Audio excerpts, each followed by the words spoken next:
Professor Yunus এখন চোরাবালিতে পড়েছেন। যত তিনি নড়াচড়া করবেন, যা কিছুই করবেন, তিনি আরো পতিত হবেন, তার কোনো নিস্তার নেই। উড়াল আদৌ দিবেন কিনা সেটা একটা দেখার বিষয় হয়েই থাকবে। কি করবেন সেটা তো সময়ের উপরে, অথবা মারা পড়তে পারেন। জি, অথবা মারা পড়তে পারেন। ব্যাখ্যা করবেন একটু?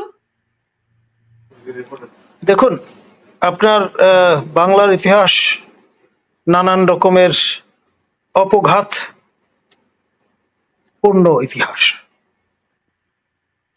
সুতরাং আমাদের এই স্বাধীন বাংলাদেশে আমাদের বঙ্গবন্ধু শেখ মুজিবুর রহমানকে দেহত্যাগ করতে হয়েছে আততায়ীর গুলিতে, শহীদ জিয়াউর রহমানকে আপনার শাহাদাত বরণ করতে হয়েছে আততায়ীর গুলিতে, এবং ভবিষ্যতে চাঁদবাড়ি কে হন আমরা জানি না। এখন ধরুন, যারা আপনার নোবেল লরেট কে কারান্তলারে স্থানান্তর করতে পারেন, যেই শক্তি, সেই ধরনের শক্তি প্রাণবায়ু সংহার করতে পারে।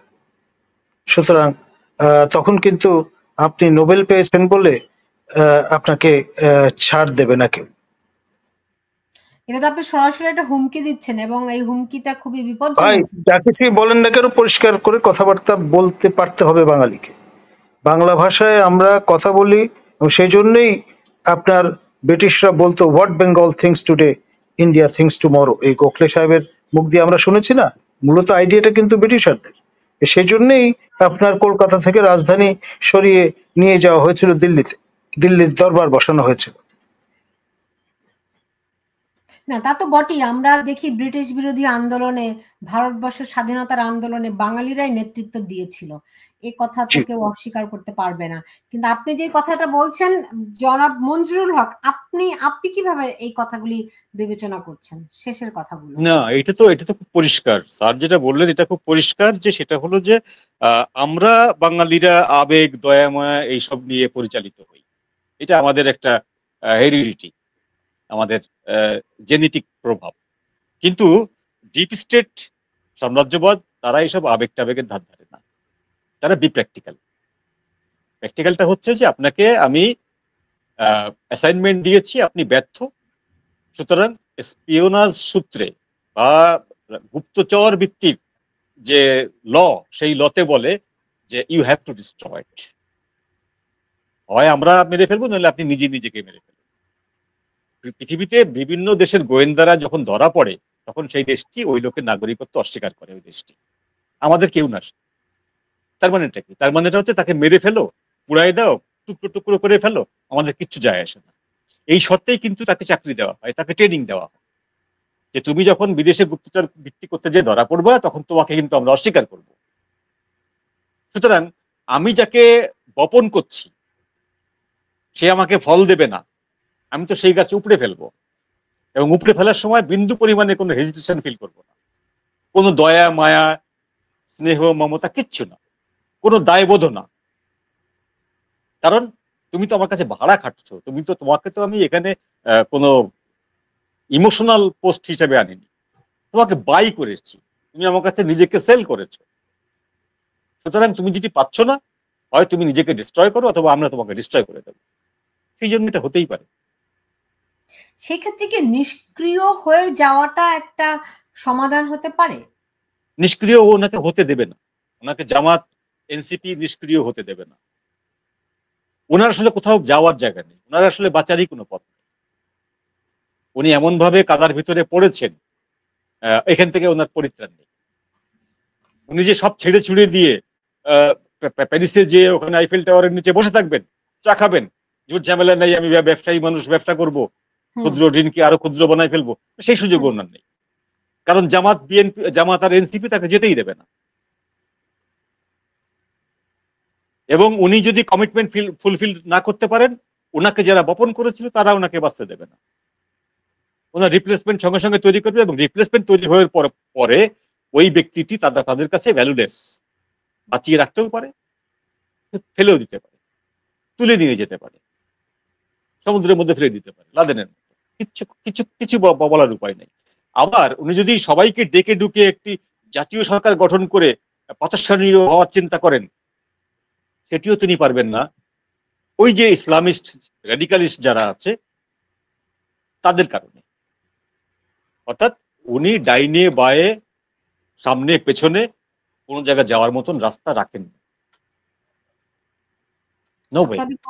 আপনাদের কথা শুনে আমি আতঙ্কিত বোধ করছি। এটা লজিক, আমরা আমাদের কথা না ভাই, এটা লজিকের কথা। আমাদের ব্যক্তিগত কোনো কথা নাই এখানে, আমাদের ব্যক্তিগত ভালো লাগা মন্দ লাগার কোনো বিষয় না। এটা হচ্ছে যুক্তির কথা এবং জিওপলিটিক্সের যে নোংরা খেলা। আমরা জিওপলিটিক্স খুব সুন্দর করে উচ্চারণ করি, শব্দটা বেশ গাল ভরা একটা শব্দ, কিন্তু এর ভিতরকার যে নোংরামি গুলো আছে সেই নোংরামি গুলো আমরা অ্যাভয়েড করি, আমরা এড়িয়ে যাই। এই নোংরামি গুলোর কিছু যদি আমরা বলি, এই যে আপনি এখন যেমন ভয় পাচ্ছেন এই নোংরামি গুলো শুনে, তাই না? আমরা এটাকে বলি যে হ্যাঁ, লুসিফারকে ডেকে আনলে লুসিফার একজনকে প্রাণ সংহার করে তারপরেই ফেরে। কি সহজ কথা, আমরা সিনেমায় দেখেছি লুসিফারকে ডাকতে নাই, তো আমি লুসিফারকে ডেকে নিয়ে এসেছি, তাকে বসিয়েছি। এখন লুসিফার কি করবে? কিচ্ছু করার নেই। এখন প্রফেসর ইউনূস যদি প্রথম 3 মাসের ভেতরে নির্বাচন দিয়ে চলে যেতেন, উনি প্রাতঃস্মরণীয় হতেন এই বাংলাদেশে। ওনাকে মানুষ বিশাল এক নেতৃত্বের পর্যায়ে, নেতার পর্যায়ে শ্রদ্ধা করতেন চিরদিন, যতদিন উনি বাঁচবেন ততদিন শ্রদ্ধাটি পেতেন। কিন্তু উনি করেননি সেটা, কারণ ওনার সীমাহীন লোভ আছে, উনি ব্যবসায়ী মানুষ, উনি সেই লোভটাকে সামলাতে পারেন। পাওয়ার একটা বিশাল জিনিস। আমি এটা না এখানে আপনাদের আমি একটা জিনিস বলি, একটু ডক্টর মোহাম্মদ ইউনূসের পক্ষ নিয়েই বলছি আমি।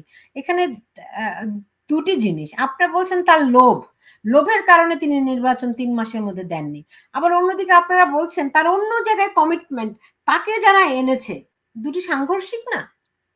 না, তাকে যারা এনেছে তাদের হয়ে উনি 3 মাসের মধ্যে কাজটা করতে পারতেন।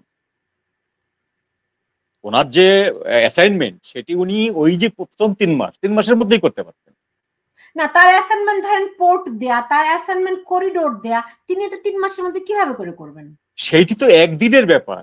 আপনি 3 মাসের ভিতরে নির্বাচন ঘোষণা করে দিলে এবং যদি সেটা মানে ইনক্লুসিভ নির্বাচন হয়, ইভেন আপনি আওয়ামী লীগকেও নির্বাচনে ডেকে নিয়ে আসলেন, হাসিনা আসুক বা অন্য যে কেউ আসুক, আওয়ামী লীগকেও নিয়ে আসলেন, অর্থাৎ তাহলে আপনি জনগণের কোনো পক্ষের শত্রু থাকছেন না তো আর।